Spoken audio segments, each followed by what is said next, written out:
Twelfth class accounts chapter है not for profit organisation, short में हम इसको एनपीओ बोलते हैं। और आज हमारे इस चैप्टर की क्लास नंबर है 6। आज की क्लास में हम इसी चैप्टर के कुछ और फुल फ्लेज्ड क्वेश्चंस को कवर करेंगे, जिसके लिए आपको प्रीवियस क्लासेस में पढ़ाए गए कॉन्सेप्ट्स का बहुत अच्छे से समझ आना ज़रूरी है। आज की क्लास का ये पहला फुल फ्लेज्ड क्वेश्चन है। जैसा कि सामने क्वेश्चन में लिखा है कि ये इन्फॉर्मेशन ली गई है फ्रॉम दिल्ली फुटबॉल क्लब, और उसका आपको ये क्या दिया हुआ है, receipts and payment account. Suggestion है आपके लिए कि इस वीडियो को पॉज करके आप इस क्वेश्चन को या तो नोट कर लें, और अगर आप मोबाइल में देख रहे हैं तो उसका स्क्रीनशॉट ले सकते हैं। ये इस एनपीओ का receipts and payment account given है,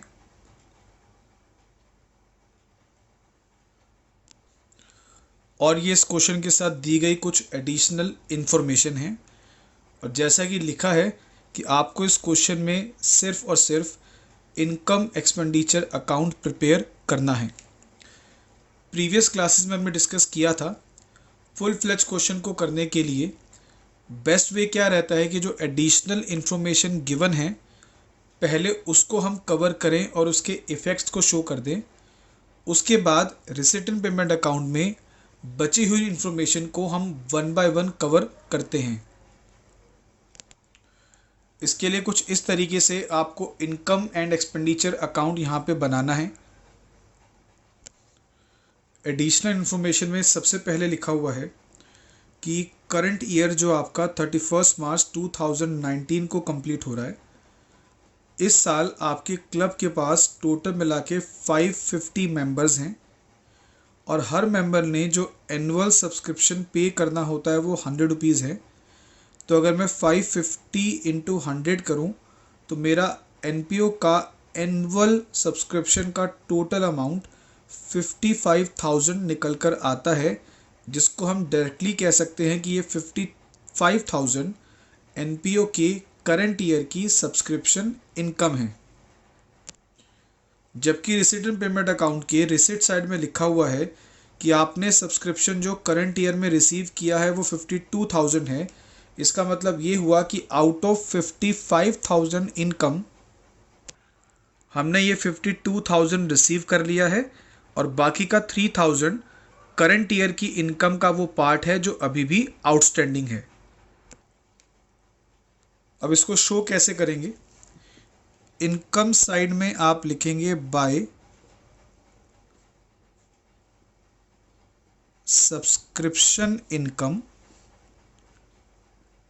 और यहाँ पे हम कवर करेंगे कि हमारी करंट ईयर की इनकम कितनी है। 550 मेंबर्स हैं, हर मेंबर हर साल 100 रुपये देगा, तो हमारे एनपीओ की जो सब्सक्रिप्शन इनकम आ गई वो 55,000 है। क्योंकि हमें बैलेंस शीट बनाने के लिए नहीं बोला गया है, तो बाकी के इफ़ेक्ट्स को हमें यहाँ पर छोड़ देना पड़ेगा। अब बात करेंगे जो सेकंड एडिशनल इन्फॉर्मेशन हमारे पास क्वेश्चन में ये अवेलेबल है। इसको अगर आप ध्यान से पढ़ लें तो इसका मतलब क्या है।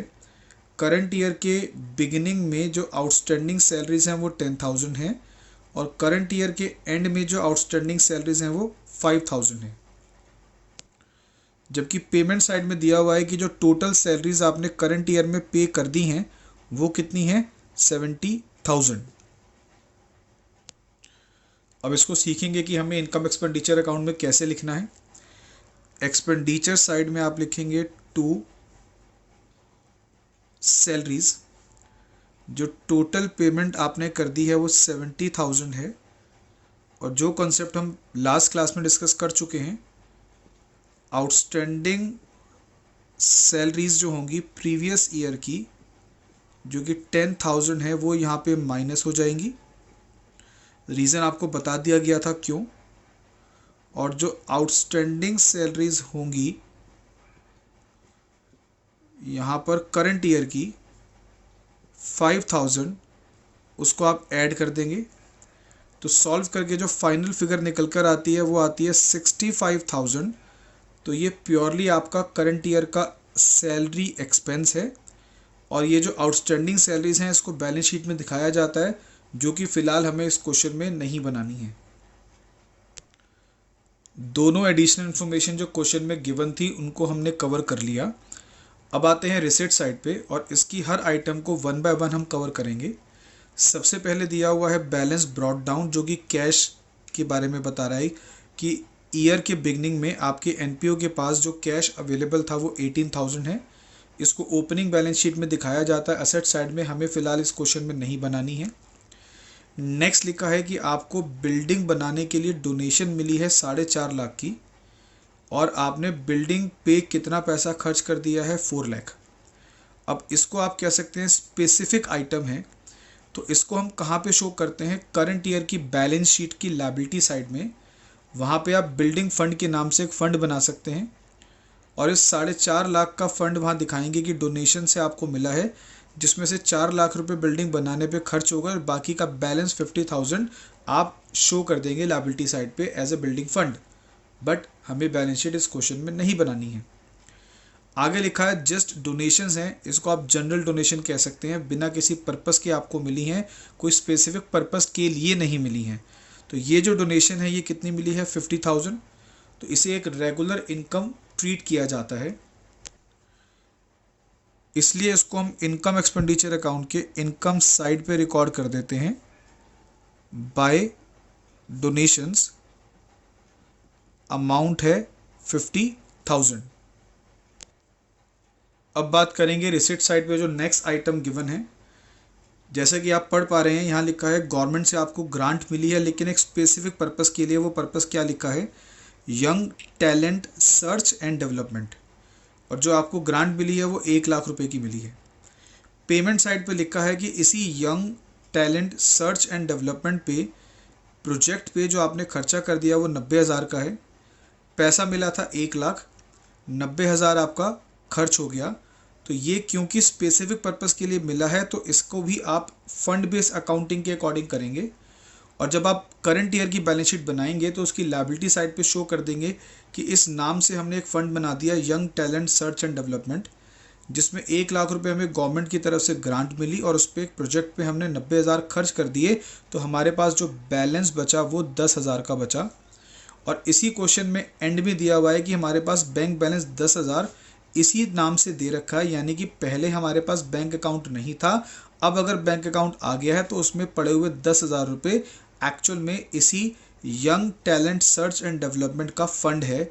इन शॉर्ट जो भी मैंने डिस्कस किया आपके साथ फ़िलहाल ट्रीटमेंट, वो सब बैलेंस शीट में होना है और हमें फ़िलहाल इस क्वेश्चन में बैलेंस शीट नहीं बनानी है। उसके बाद अगला लिखा हुआ है लाइफ मेंबरशिप फ़ी, ये आपको मिली है 40,000।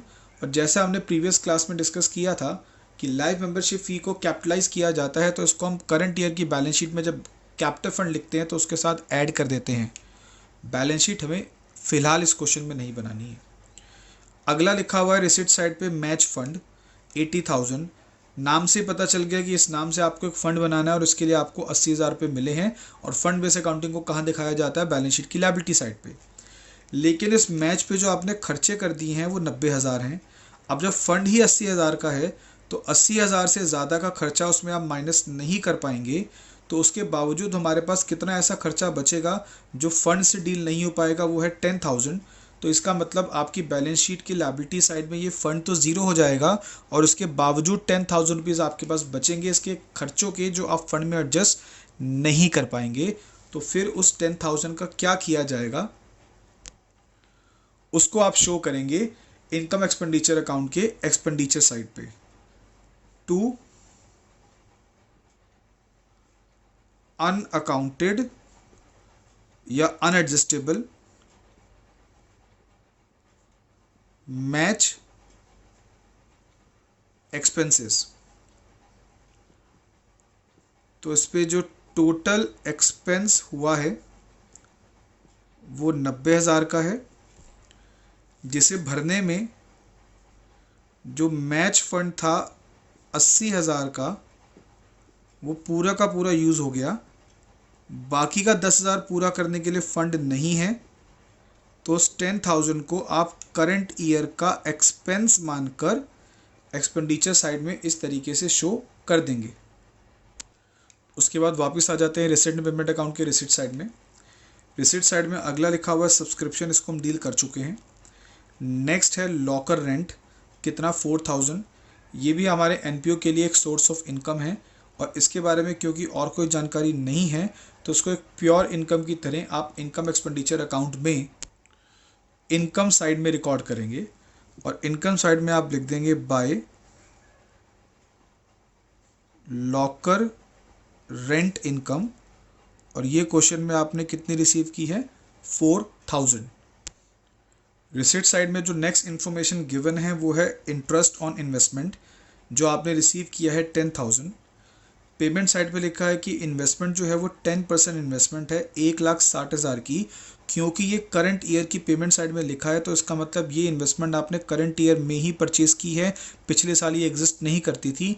और जैसा ब्रैकेट में लिखा भी है कि आपने इस इन्वेस्टमेंट को परचेज़ किया है 1 जुलाई 2018 को, तो इससे ये समझ में आता है कि इस 1,60,000 पे जब मुझे 10% का इंटरेस्ट मिलेगा तो वो पूरे साल का नहीं मिलेगा, वो 1 जुलाई से लेके 31 मार्च 2019 तक का मिलेगा, मतलब 9 मंथ्स का। तो इस 1,60,000 का अगर मैं 10% निकालूँ तो 16,000 आता है और उस पर अगर मैं 9 मंथ्स का इंटरेस्ट निकालना चाह रहा हूँ तो मैं इंटू करूँगा 9/12।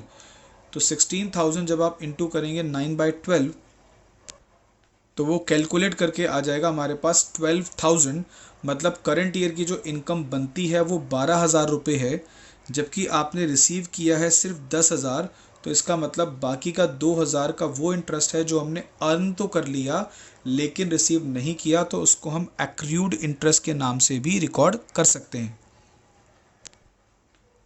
और इस इंटरेस्ट को अपनी इनकम मानते हुए आप कहाँ रिकॉर्ड करेंगे, इनकम साइड में कैसे लिखेंगे, बाय इंटरेस्ट ऑन इन्वेस्टमेंट्स,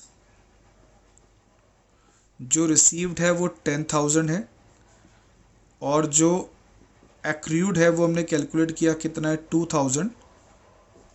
तो जो इंटरेस्ट इनकम आपकी आ गई इनकम साइड में वो आ गई टोटल 12,000, जिस पे इंटरेस्ट आपने कैलकुलेट किया फॉर टोटल 9 मंथ्स।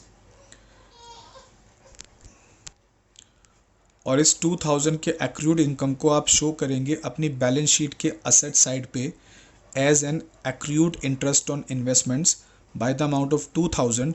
लेकिन इस क्वेश्चन में फ़िलहाल हमें बैलेंस शीट नहीं बनानी है। अब बात करते हैं रिसिट एंड पेमेंट अकाउंट की रिसिट साइड पे दिए गए अगले पॉइंट की। इसमें लिखा है कि आप फर्नीचर बेच रहे हैं 1,00,000 रुपये में, जबकि उसकी बुक वैल्यू 80,000 है। तो इसका मतलब इस फर्नीचर को बेचने पे आपको 20,000 का प्रॉफिट हो गया।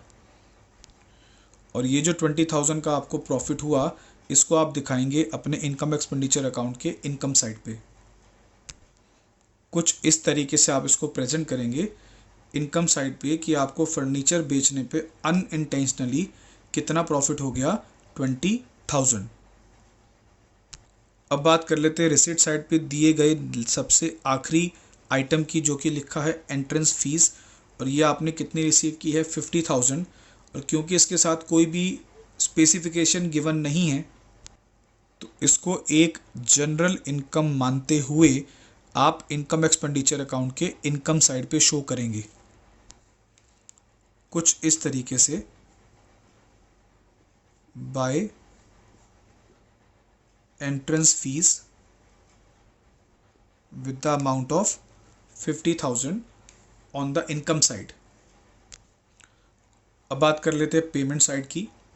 पेमेंट साइड पे अगर लिखा है बिल्डिंग 4 लाख और ये बिल्डिंग आपने परचेज़ की है तो ये आपके बिजनेस की असेट है, तो उसको बैलेंस शीट की असेट साइड पे लिखा जाएगा। ये जो प्रोजेक्ट का खर्चा है on young talent search and development, इसका आपने स्पेसिफिक फ़ंड बनाया होगा तो इसको इसके फ़ंड में से माइनस करेंगे, इसको रेगुलर एक्सपेंस की तरह ट्रीट नहीं करेंगे।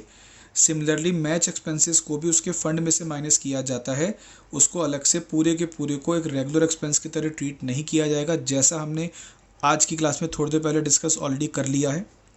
फर्नीचर अगर आप खरीद रहे हैं 1,21,000 का तो ये आपके एनपीओ के लिए एक न्यू असेट है, तो बैलेंस शीट की असेट साइड पे आएगा।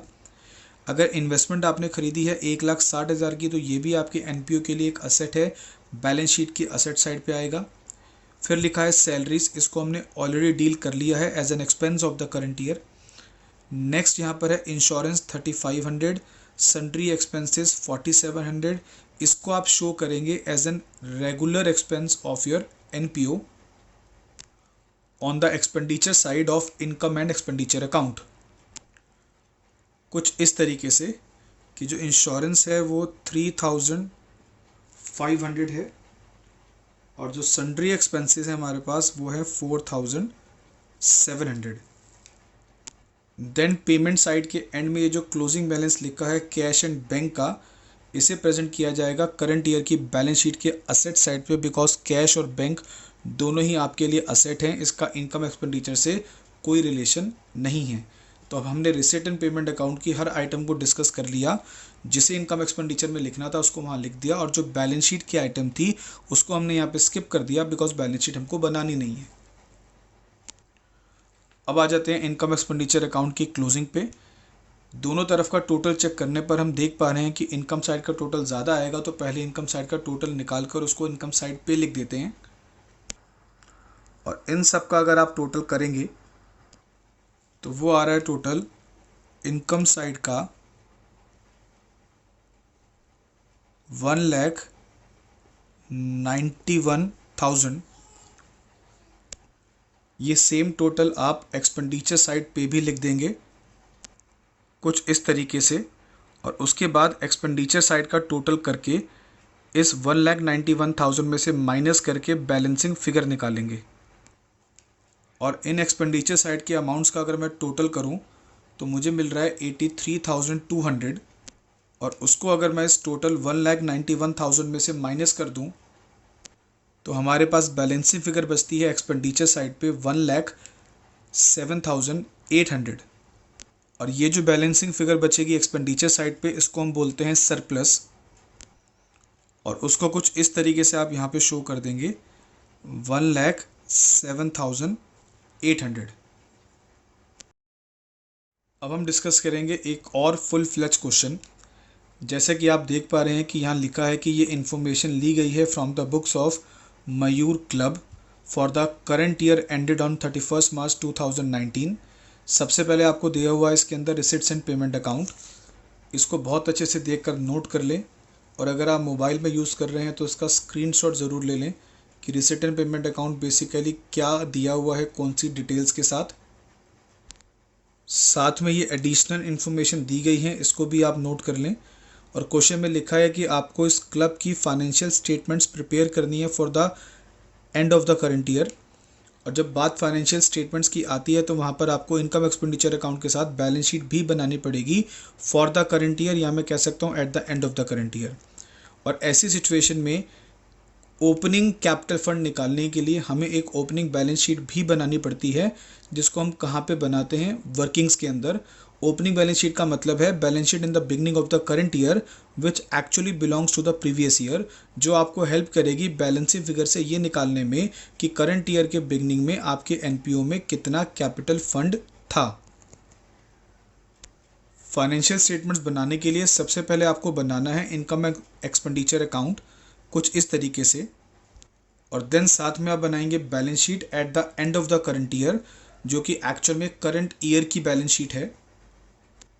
फिर आप बैलेंस शीट बनाएंगे in the beginning of the current year workings के अंदर, जिसका टारगेट है कैपिटल फंड निकालना, जैसा अभी हमने थोड़ी देर पहले डिस्कस किया। सबसे पहले हम डील करेंगे एडिशनल इन्फॉर्मेशन। पहला पॉइंट लिखा है कि आपके एनपीओ के पास टोटल मिला के 500 मेंबर्स हैं, और हर मेंबर को हर साल जो सब्सक्रिप्शन पे करना होता है वो 500 है। तो अगर 500 मेंबर्स को एनुअल सब्सक्रिप्शन 500 से आप मल्टीप्लाई कर देंगे तो जो भी अमाउंट आपके पास निकल कर आएगा वो बेसिकली क्या रिप्रेजेंट करेगा, वो आपके एनपीओ की करंट ईयर की सब्सक्रिप्शन इनकम बताएगा डायरेक्टली, जिसको आप इनकम साइड पे लिख पाएंगे इनकम एक्सपेंडिचर अकाउंट में। कुछ इस तरह से आप इनकम साइड पे दिखाएंगे by subscription income of current year. 500 member हैं, हर मेंबर ने 500 रुपये हर साल देने हैं, तो टोटल मिला के ये इनकम आपकी निकल कर आ जाती है 2.5 लाख रुपये। अब बात कर लेते हैं बैलेंस शीट में इसको कैसे प्रेजेंट करेंगे। उसके लिए इस एडिशनल इन्फॉर्मेशन में दी गई आगे की एक स्टेटमेंट और पढ़ लें यहाँ लिखा हुआ है कि 5,000 rupees are still in arrears for the year ended 31 March 2018, मतलब पिछले साल की बात हो रही है यहाँ पे कि पिछले साल का जो सब्सक्रिप्शन है उसमें से 5,000 स्टिल इन एरियर्स का मतलब है कि 5,000 पिछले साल का आउटस्टैंडिंग नहीं है। स्टिल इन एरियर्स का मतलब है कि पिछले साल जितना भी आउटस्टैंडिंग था उसमें से 5,000 अभी भी आउटस्टैंडिंग है, मतलब एक्चुअल आउटस्टैंडिंग 5,000 से ज़्यादा था। और वो कितना था वो कैसे निकालेंगे? करंट ईयर में जो आपने सब्सक्रिप्शन रिसीव किया है उसमें से पिछले साल का जो सब्सक्रिप्शन आपने करंट ईयर में रिसीव किया है वो 4,000 है। ये 4,000 एक्चुअल में प्रीवियस ईयर का आउटस्टैंडिंग सब्सक्रिप्शन होगा जो हमने करंट ईयर में रिसीव कर लिया है। और क्वेश्चन नीचे एडिशन इन्फॉर्मेशन में आपको बोल रहा था कि 5,000 अभी भी नहीं आया है, तो इसका मतलब पिछले साल जो आउटस्टैंडिंग था वो 9,000 था, जिसमें से 4,000 आपने रिसीव कर लिया and rest of 5,000 is still in arrears, मतलब वो अभी भी आउटस्टैंडिंग है। इसको आप शो करेंगे ओपनिंग बैलेंस शीट की असेट साइड पे, outstanding subscriptions with the amount of 9,000। And जैसा हमने अभी थोड़ी देर पहले निकाला कि करंट ईयर की सब्सक्रिप्शन इनकम 2,50,000 है and receipt and payment account की रिसिट साइड पे लिखा है कि करंट ईयर का जो सब्सक्रिप्शन आपने रिसीव कर लिया है वो 2,05,000 है। तो इसका मतलब ये हुआ कि करंट ईयर की जो इनकम है 2,50,000, उसमें से 2,05,000 हमने रिसीव कर लिया है, तो बाकी का 45,000 करंट ईयर की इनकम में से अभी भी आउटस्टैंडिंग है। और इसको हम कहाँ पे शो करेंगे? इन the balance sheet of current year. Current year की बैलेंस शीट के असेट साइड पे कुछ इस तरीके से दिखाएंगे कि जो आउटस्टैंडिंग सब्सक्रिप्शन है हमारे पास करंट ईयर का आउटस्टैंडिंग, वो हमने डिस्कस किया 45,000 है।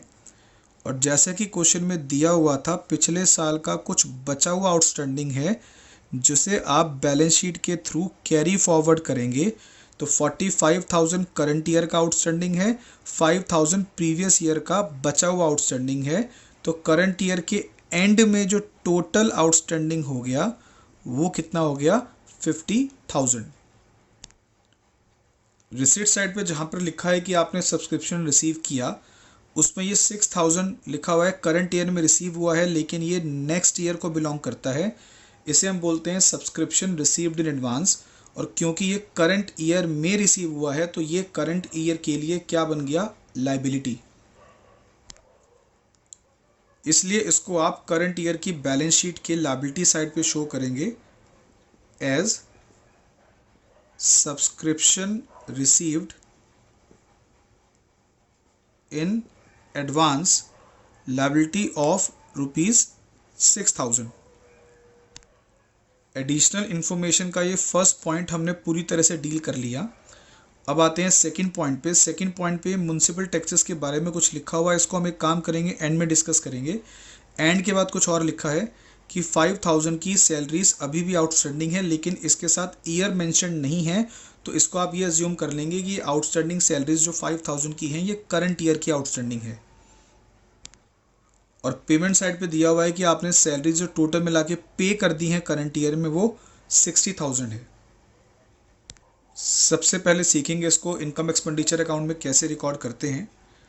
एक्सपेंडिचर साइड में आप लिखेंगे टू सैलरीज, और सैलरीज की जो पेमेंट आपने करंट ईयर में कर दी है वो 60,000 है। एंड अकॉर्डिंग टू क्वेश्चन जो आउटस्टैंडिंग सैलरीज हैं ऑफ करंट ईयर वो 5,000 हैं, तो टोटल मिला के करंट ईयर का जो सैलरी एक्सपेंस हो गया वो हो गया 65,000। और साथ के साथ ये जो करंट ईयर की आउटस्टैंडिंग सैलरी है उसे आप करंट ईयर की बैलेंस शीट की लायबिलिटी साइड पे शो कर देंगे by the name of outstanding salaries, और ये आपके पास अमाउंट है 5,000। एडिशनल इन्फॉर्मेशन में जो थर्ड पॉइंट लिखा है building stands in the books at ₹5 lakh, इसका मतलब है कि 5 लाख की बिल्डिंग आपके पास पहले से है ये करंट ईयर में बिल्डिंग परचेज नहीं की गई है, तो सबसे पहले इस बिल्डिंग को आप ओपनिंग बैलेंस शीट में एज एन असेट प्रेजेंट करेंगे। जो ओपनिंग बैलेंस शीट आपने वर्किंग्स में बनाई है वहाँ पे असेट साइड में आ जाएगा कि बिल्डिंग हमारे पास पहले से है with the amount of how much 5 lakh. और क्योंकि इस बिल्डिंग के बारे में और कोई जानकारी नहीं है तो हम ये मान के चलेंगे कि इस बिल्डिंग का पूरे साल आपने यूज़ किया, कहीं भी इसको बेचा नहीं है, तो इसका मतलब करंट ईयर के एंड में भी ये 5 लाख रुपीज़ की building as it is exist करती है। तो उसको आप करंट ईयर की बैलेंस शीट में असेट साइड पे दिखा देंगे कि ये अभी भी आपकी असेट है, कितने रुपए की, with the amount of 5 lakh rupees. Next additional information में लिखा है कि 6% का इंटरेस्ट एक्रू करना है आपको इन्वेस्टमेंट पे, कितने महीने के लिए, 5 महीने के लिए। और रिसीट एंड पेमेंट अकाउंट के पेमेंट साइड पे लिखा है investment by the amount of ₹2 lakh, क्योंकि ये करंट ईयर के रिसीट एंड पेमेंट अकाउंट के पेमेंट साइड में लिखा है कि इन्वेस्टमेंट 2 लाख रुपए की है। तो सबसे पहले तो ये समझिए कि ये इन्वेस्टमेंट आपने करंट ईयर में परचेज की है, तो ये आपकी एक असेट है जिसे आप करंट ईयर की बैलेंस शीट में दिखाएंगे और सिर्फ करंट ईयर की ही बैलेंस शीट में दिखाएंगे, क्योंकि आपने इसको परचेज करंट ईयर में किया है। कुछ इस तरीके से आप करंट ईयर की बैलेंस शीट में लिख देंगे कि हमारे पास जो इन्वेस्टमेंट्स है वो कितने रुपए की है जो हमने करंट ईयर में परचेज की है, 2 लाख। तो ये आपके करंट ईयर में एज एन असेट शो होगा in the balance sheet. Then इस पे क्वेश्चन में लिखा है कि इस इन्वेस्टमेंट पे 6% के रेट से आपको 5 महीने का इंटरेस्ट एक्रू करना है। अब एक्रूड करने के लिए क्यों लिखा गया है, क्योंकि अगर आप रिसिट साइड में देखें तो कहीं भी नहीं लिखा कि आपने इस इन्वेस्टमेंट पे इंटरेस्ट रिसीव कर लिया है। इसका मतलब 5 महीने का इंटरेस्ट आपने अर्न कर लिया है, वो एक्रूड हो गया है, लेकिन आपने उसको अभी तक रिसीव नहीं किया है। और क्योंकि ये इंटरेस्ट 5 मंथ्स का करंट ईयर को बिलोंग करता है, इसलिए इसे करंट ईयर की इनकम माना जाएगा। और इनकम साइड में आप लिखेंगे बाय इंटरेस्ट ऑन इन्वेस्टमेंट्स। और कुछ इस तरह से कैलकुलेट करेंगे कि जो इन्वेस्टमेंट की वैल्यू है वो 2 लाख है, उस पर मुझे 6% के रेट से 5 मंथ्स का इंटरेस्ट कैलकुलेट करना है। और जब मैं इसको कैलकुलेट करूंगा तो मुझे ये अमाउंट मिलेगा 5000, जो कि करंट ईयर की अर्नड इनकम है। एंड क्वेश्चन कह रहा है कि इसको आपने अर्न कर लिया है, रिसीव नहीं किया है, मतलब ये एक्रूड है। और हर प्रकार की एक्रूड इनकम को कहाँ पे दिखाया जाता है, असेट साइड पे, क्योंकि ये करंट ईयर को बिलोंग करती है, तो इसलिए इसे आप करंट ईयर की बैलेंस शीट के असेट साइड पे दिखाएंगे। क्या लिखेंगे, एक्रूड इंटरेस्ट ऑन इन्वेस्टमेंट्स। और ये कितना अमाउंट है, अभी हमने कैलकुलेट किया 5000, पूरा का पूरा एक्रूड है, इसमें से कुछ भी अभी तक आपने रिसीव नहीं किया है। अब बात कर लेते हैं उस पॉइंट की जो हमने बीच में स्किप कर दिया था। क्वेश्चन में लिखा हुआ है कि म्युनिसिपल टैक्सेस जो आपको पे करने होते हैं वो 4000 रुपीज़ पर ईयर होते हैं, लेकिन जब भी इनको पे किया जाता है तो ये कब तक के लिए पे किए जाते हैं, अप टू 30 जून। अब इसे कैसे ट्रीट करना है, बहुत ध्यान से सुनेंगे और समझेंगे। इसको हम कुछ इस तरह से समझ सकते हैं, ये प्रीवियस ईयर है, ये करंट ईयर है, और करंट ईयर में जो आपने 4000 का म्युनिसिपल टैक्स पे किया है वो 30 जून तक का है। और यहाँ से अगर आप ध्यान दें तो ये करंट ईयर के 3 महीने की बाद की डेट है, और 4000 पर ईयर लिखा है, मतलब 4000 का म्युनिसिपल टैक्स 12 मंथ्स का है। और अगर आपने वो 30 जून तक के लिए पे कर दिया है तो 12 महीने का जो टैक्स है उसके 9 महीने करंट ईयर को बिलोंग करते हैं और बाकी के 3 महीने नेक्स्ट ईयर को बिलोंग करते हैं। तो करंट ईयर में जब आप 4000 पे कर रहे हैं फॉर 12 मंथ्स, तो उसको आप निकालेंगे 9 मंथ्स का जितना भी अमाउंट है वो करंट ईयर का एक्सपेंस है, और 3 मंथ्स का जितना भी अमाउंट बनता है वो नेक्स्ट ईयर का है, मतलब उसको हम करंट ईयर में प्रीपेड के नाम से रिकॉर्ड करेंगे। ये प्रीपेड म्युनिसिपल टैक्स अगर मुझे करंट ईयर का निकालना है तो 4000 12 मंथ्स का है, और हमने डिस्कस किया 3 मंथ्स का प्रीपेड हो गया है, तो इनटू हम कर देंगे 3/12, तो ये फिगर मेरे पास आती है 1000 रुपीज़। इसका मतलब करंट ईयर में जो मैंने एनुअली 4000 का म्युनिसिपल टैक्स दिया है उसमें से 1000 नेक्स्ट ईयर को बिलोंग करता है, और वो क्या माना जाएगा, प्रीपेड एक्सपेंस। लेकिन यहाँ पे एक बात समझो, अगर करंट ईयर का सिर्फ 9 महीने का आप एक्सपेंस पे कर रहे हैं तो वो स्टार्ट होता है 1 जुलाई से, या मैं बोलूँ 30 जून के बाद से। तो करंट ईयर के ये जो 3 महीने हैं, क्या आपने इसका टैक्स 3 महीने का करंट ईयर का नहीं दिया? ऐसा हो नहीं सकता, क्योंकि लिखा है 4000 पर ईयर है। तो अगर ये 3 महीने का टैक्स आपने करंट ईयर में पे नहीं किया, करंट ईयर में जो आप टैक्स दे रहे हैं वो 1 जुलाई ऑनवर्ड्स है, तो इसको आप एक सिस्टम समझो कि ये सिचुएशन हर साल क्रिएट होती होगी। तो इसका मतलब करंट ईयर के जो 3 महीने स्टार्टिंग के थे उसका म्युनिसिपल टैक्स आपने पिछले साल प्रीपेड कर दिया था, जैसा हमने करंट ईयर में अगले साल का प्रीपेड कर दिया था। तो इसका मतलब करंट ईयर के बिगिनिंग के 3 मंथ्स का टैक्स पिछले साल पे हो गया था, तो जो करंट ईयर का प्रीपेड है 1000, उतना सेम एज इट इज़ पिछले साल भी प्रीपेड हुआ होगा, जिसने इन 3 महीने को कवर कर लिया होगा। तो ये 1000 प्रीपेड सिर्फ करंट ईयर के लिए नहीं है, ये हर साल का सिस्टम है जो फॉलो होता होगा। तो करंट ईयर के बिगिनिंग में भी प्रीपेड 1000 पहले से है, और करंट ईयर के एंड में भी प्रीपेड 1000 होगा।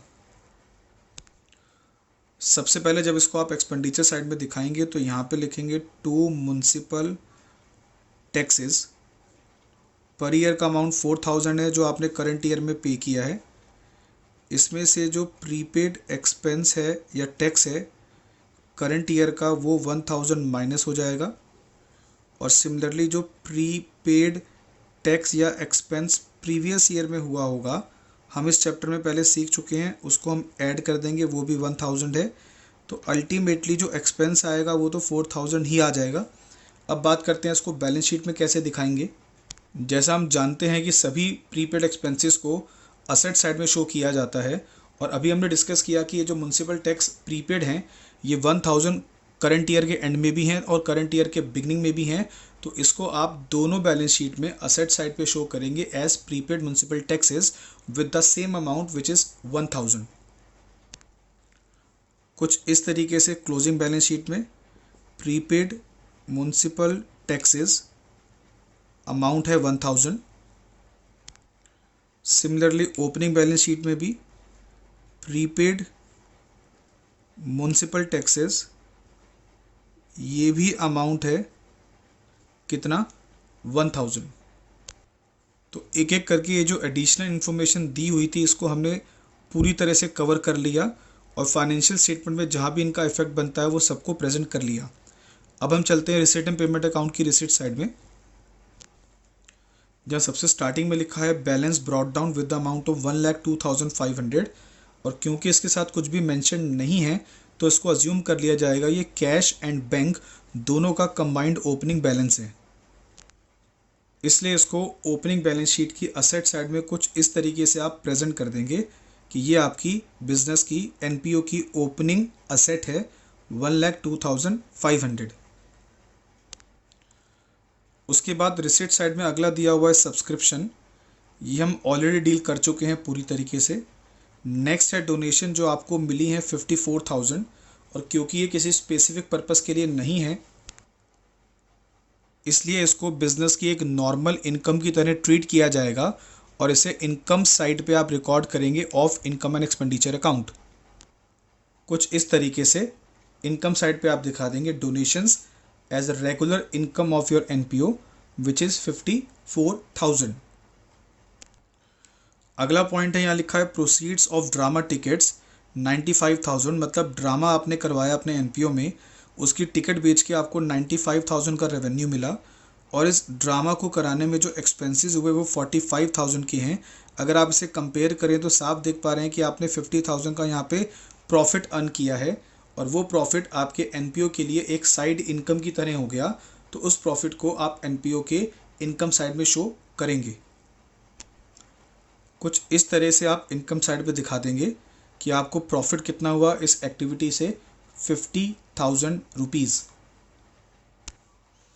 रिसिप्ट साइड के एंड में लिखा है सेल ऑफ वेस्ट पेपर 4,500।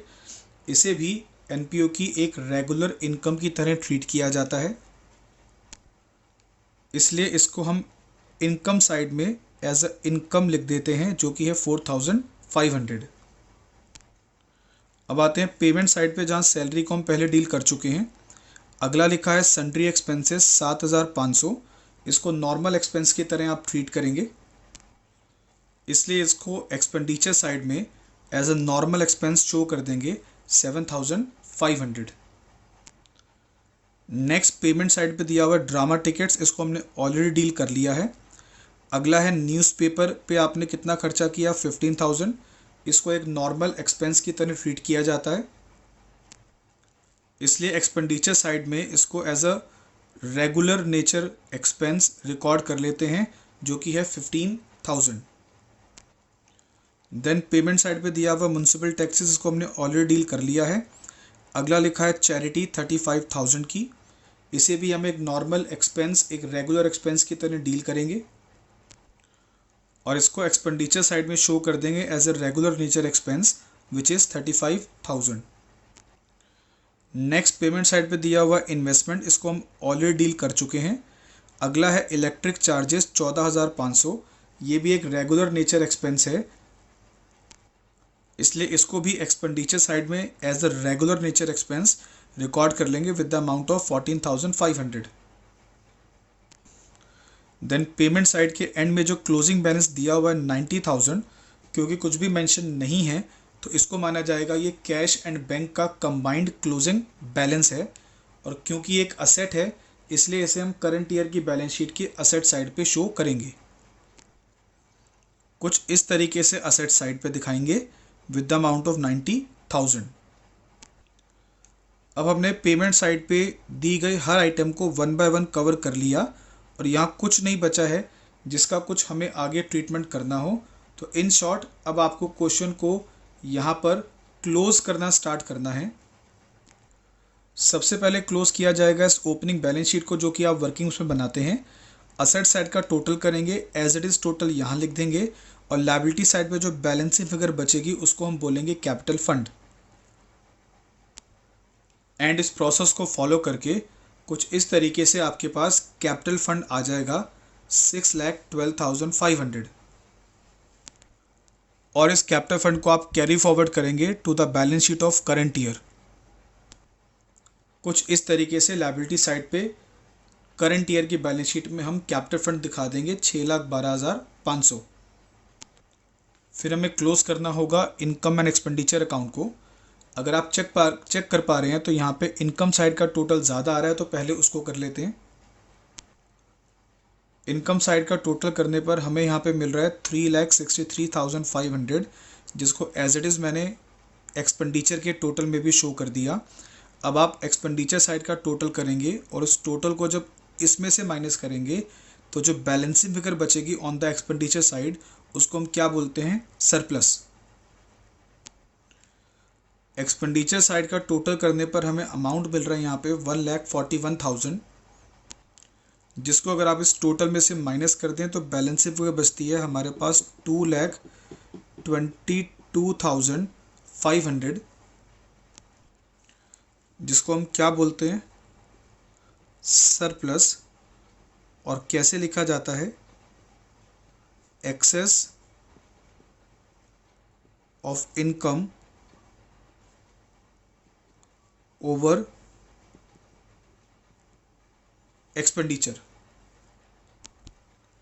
इस सरप्लस को आप क्लोजिंग बैलेंस शीट में कैपिटल फंड के साथ कुछ इस तरीके से ऐड कर देंगे, और ऐड करके हमारे पास अमाउंट यह आता है 8,35,000। अब आप करेंगे बैलेंस शीट में दोनों तरफ का टोटल, जो कि सेम आ जाना चाहिए। अगर लायबिलिटी साइड का मैं टोटल करूं तो मुझे मिल रहा है 8,46,000। सिमिलरली असेट साइड का टोटल करें तो ये भी आ रहा है 8,46,000 और बैलेंस शीट का टोटल मैच हो गया, मतलब हमने ये फुल फ्लेज क्वेश्चन कंप्लीट कर लिया। आज की क्लास के लिए बस इतना ही। क्लास में जो हमने 2 फुल फ्लेज क्वेश्चन किए उनको आप दोबारा से बहुत अच्छे से देखें और मेनली ये ध्यान दें कि क्वेश्चन को अटेम्प्ट कैसे और किस सीक्वेंस में किया जाता है। साथ के साथ इन क्वेश्चंस को करने के लिए प्रीवियस कॉन्सेप्ट्स का स्ट्रॉन्ग होना भी बहुत ज़रूरी है। अगर वहाँ कोई वीकनेस है तो प्रीवियस लेक्चर्स को फिर से सुनिए, उसके बाद इन क्वेश्चंस को करिए। साथ के साथ होमवर्क के लिए कुछ क्वेश्चंस मैं आपको दे रहा हूँ, जो इस वीडियो के साथ नीचे डिस्क्रिप्शन में एज ए PDF गिवन है, एक लिंक दिया हुआ है, वहाँ से आप उस PDF को डाउनलोड कर सकते हैं और इन क्वेश्चंस को जो मैं होमवर्क में दे रहा हूँ आप प्रैक्टिस कर सकते हैं। पिछली क्लास में भी मैंने कुछ क्वेश्चंस दिए थे होमवर्क में, उसके आंसर्स भी डिस्क्रिप्शन में एक लिंक दिया हुआ है, वहाँ से आप डाउनलोड कर सकते हैं एज अ PDF। अब हम मिलेंगे नेक्स्ट क्लास में। Till then best of luck.